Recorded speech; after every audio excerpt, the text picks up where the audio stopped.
கேள்வி ஒன்றாக இருந்தாலும் பதில் எப்படியா இருக்கான், ஆளுக்கு ஏற்ற மாதிரி மாறுபடும். நேரில் வந்துட்டா என்ன பண்ணிடலாம், எல்லா கேள்வியும் கேட்டு தெளிவாக. அதுக்கு தான் சத் சங்கம்.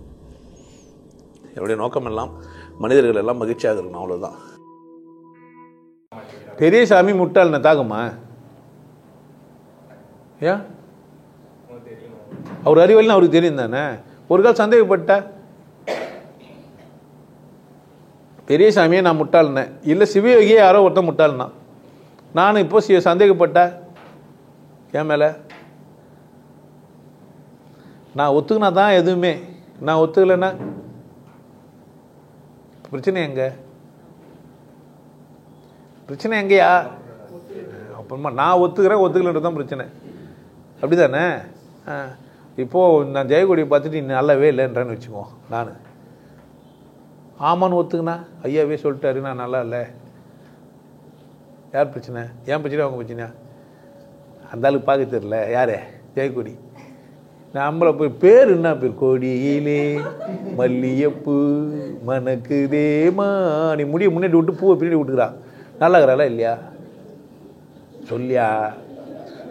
நான் தான் சொல்லணும் நல்லாகிறாளா இல்லையான்னு, அவள் தான் அதை எடுத்துக்கணும், நீ சொல்லலாமா?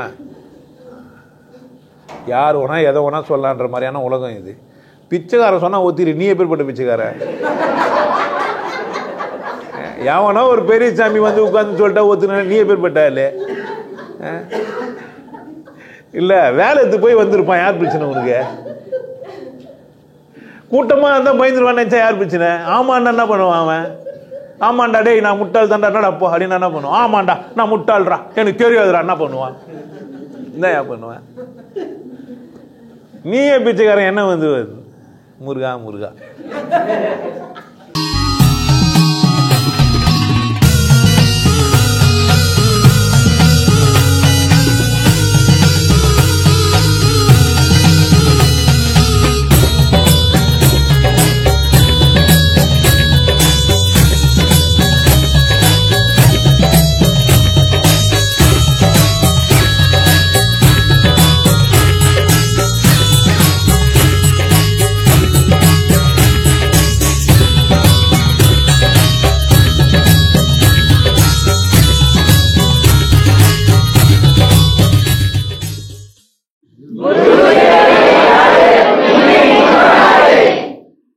நல்லா இருங்க, சிறப்பாக இருங்க, கொண்டாட்டமாக இருங்க.